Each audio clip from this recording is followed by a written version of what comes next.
What's good, YouTube? In this video we're going to be talking about platinum rank and ranked arenas. Now, in my recent videos I've done a gold ranked and ranked arenas, and also I've done a placement guide when it comes to arenas. So this is just a follow-up for those two videos, and we're going to be talking about how it is to rank up or how it is to play in platinum ranked arenas. Now, before we start off with this video, I want to say that everybody is different when it comes to arenas. There for sure is a lot of randomness. I've seen in a lot of my previous videos that people will tell me different things, that whether they were placed differently with the same amount of wins as someone else, or the amount of points that they gain or lose is different compared to others. So when I speak on this video on platinum, it's something that I went through, but the comment section down below is something where you could get a general feel on how a lot of people have experienced like platinum rank. So just understand that arenas is random and it is different to others. But now that that's out of the way, the first thing we're going to talk about is probably the thing that is the most important to a lot of people, which is the points and how the point system works in platinum. For me, now just know that in my gold video I was getting 100 to 108 points in gold, but when I hit platinum I started seeing it decrease, meaning that on average I was getting around, let's say, 60 to 80 points, which is a lot. Don't get me wrong, it's a lot, but it was a decrease from 100 to 108 in the gold ranks. So 60 to 80 points was around plat 4 to plat 3 and plat 2. Once I hit plat 1, it definitely started decreasing even more. But I did go on a big losing streak, or I was struggling, because I definitely saw a difference in the matchmaking as well. But from plat 4 to plat 3 to plat 2, I was getting around 60 to 80, and the losses were mainly minus 12 or minus 14 in those three plat ranks, the plat 2, 3, and 4. But once I hit plat 1, like I said, I ended up going on a big losing streak, or I was losing a lot of games, or I was losing one, winning one, and my points decreased a lot. I think I went from anywhere from plus 20 to plus 40. I probably got 40 a couple times, but I was mainly getting plus 20 to plus 30. So there was a big decrease at plat 1. The points didn't really decrease towards the halfway point in plat 1. And the losses that I was getting in plat 1 were actually kind of significant compared to minus 12, minus 14. It was around minus 18 to minus 23. I think 23 was the highest that I've lost. 23 or 25, I don't remember exactly. Yeah, I think the lowest points that I gained when I was in plat 1 was 18.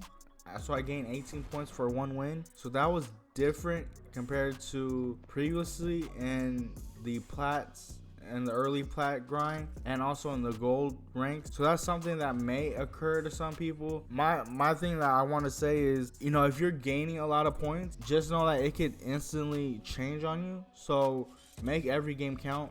I know when you're gaining a lot of points, in platinum or gold or whatever, you feel like, that if you get a loss or two, it doesn't really matter, because you can make it up easily with one win, and that one win could give you 60, 70, 80 points. But just know that if you lose a lot or something, it could probably change the system on you, and you'll end up starting getting lower rank points or arena points. So just know that. And also, I noticed when you go on a losing streak, the amount of points that you lose do increase. So it'll go from minus 12 all the way to something like minus 23. So just know that, take every game serious, take every round serious, and just don't take the point system for granted if it's in your favor. Now, the opposite is what I want to say. If you're someone who's getting lower points, I've heard people tell me they get plus 20 or plus 25 in gold lobbies or in early plats.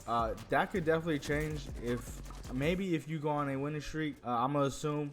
So just know that it can change. I remember playing with someone, he was getting lower points last season, and then he ended up getting a lot more points towards the end of the rank grind. So just know that it can change. So that's something to know. But yeah, that's how the point system was basically for me. It was pretty easy, pretty good within plat 2, 3, and 4, and then plat 1 it started struggling with the point system. not only was the point system struggling, I want to say that matchmaking as well. So I want to say that the matchmaking is a lot better compared to last season. Keep in mind that I am in Plat, I was soloing. I think I never teamed up with a team in Plat. This is all coming from solo. Now every time you would go against a team like a 3-stack tryhard team or 3-stack sweat team, majority of the time they would give me 2 teammates that were capable play against those type of people, people that are 3-stacking. Like I said in my previous video, 1 out of like 4 or 1 out of 5 games, the matchmaking will for sure give you 2 bad teammates or 2 newer teammates. And when the game gave you 2 lower or newer teammates, they will still stack you against a 3-stack Masters, 3-stack Pred team. But like I said, this was like once every 4 or 5 games, so I didn't really look at it too much as a negative. It is what it is when it came to that. But that was mainly through Plat 4, Plat 3, and Plat 2. In Plat 1, I definitely saw a difference. I don't know where this came from, but in Plat 1, I was definitely playing against a lot of tryhards, as you could say, as a solo. This is where instead of 1 every 4 or every 5 games, it definitely switched up on me. I think like every other game it was against, like I said, the 3-stack Masters, 3-stack Preds, just people that were teamed up. You would go against them, but the teammates that the matchmaking gave you were not, in my opinion, were not good enough. I don't know what happened there. It was definitely different and definitely a change. So I ended up losing quite a bit of games there. And that's what, like I said earlier, that's what changed the point system for me. I just saw a lot of different things. Not only did I see different things when it came to the matchmaking and point system, but I saw a trend on what people were doing when it came to how people were playing, how the game was giving you against players that were teamed up, and also the certain gun that, in my opinion, is probably the best gun in the game for ranked arenas. That was probably the most annoying thing at first. Well, first I'm gonna have a video on that coming up soon, and which the video is going to be about the best gun in ranked arenas, or the best gun in arenas.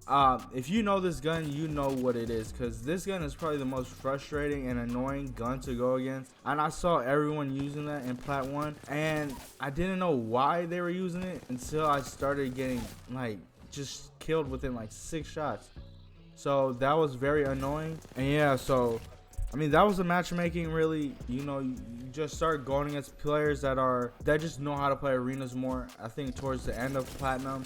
But in the beginning of Plat, it felt more of a how I was in Gold, but the only difference was just lower points that you were gaining. And like I said, this is from a solo experience.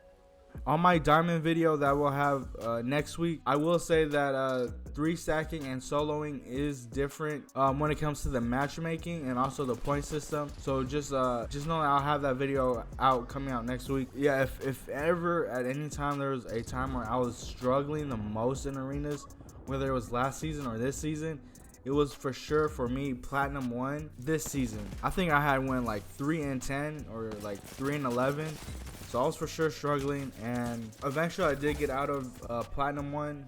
It definitely took a lot of time, but also I wanted to say, just because this was a Platinum video, the main two legends I was using in this rank were Crypto and Gibraltar. Gibraltar has always been a person who I always mained in arenas or just in Apex in general. So I always felt like Gibraltar has always been one of the best legends for me. And then Crypto I was trying as well. Trying new strategies, but then I ended up realizing that when I was struggling, just go to what you feel most comfortable with. At the end of the day, I ended up going back to Pathfinder and winning games, because like I said, that's one major tip that I could tell someone is do what you feel most comfortable with, and that's whether that's legends or guns. And for me, that was going to Pathfinder. And that's what made arenas a little bit more easier. And like I said earlier in the video, just always remember that the point system can change at any time. So just keep that in mind. If you're gaining a lot of points, don't take it for granted. Keep winning and go on a win streak. The best thing I could say is get arenas done with as quick as possible, because you never know when or if the point system changes on you. Go on a winning streak, win as much as possible. don't take any game for granted. Just because you get a minus 12 or minus 14 in a loss doesn't mean that you could lose and just think it's nothing, because it could affect your winning and your point system, and vice versa. Like I said, if you're winning and you're not getting as many points, just know that it can change for you for the good, and you could get more points. Don't think of the point system as a negative too much. Just make every game count and win as much as possible. Next week I have 3 videos set up, and that is talking about the diamond rank and how diamond rank lobbies are, just like how this video is for platinum and how my previous videos for gold and placement matches were. I will have a video for diamond rank, and then I'll also have a video for the gun tier list. This week I ended up doing the legend tier, so next week I'll have a gun tier list. And also another video that I'll have is the Gibraltar guide. I think that Gibraltar is one of the best legends, if not the best legend. As a supportive character, aggressive character, and a defensive character, he could be all three. That is a guide that I want to have because I feel like it can help a lot of people. But these are 3 videos I have for next week. If you guys haven't noticed, I usually post every Monday, Wednesday, and Friday. Maybe sometimes I'll sprinkle a video on a Thursday or a Tuesday, but majority of the time, or mainly it's going to be Monday, Wednesday, and Friday. Keep an eye on that if you guys want, and I'm always open to any video suggestions if you guys have any in mind. This was the video, and I'll see you guys on the next one. Don't forget to leave a like, comment, and subscribe, and I'll see you on the next one.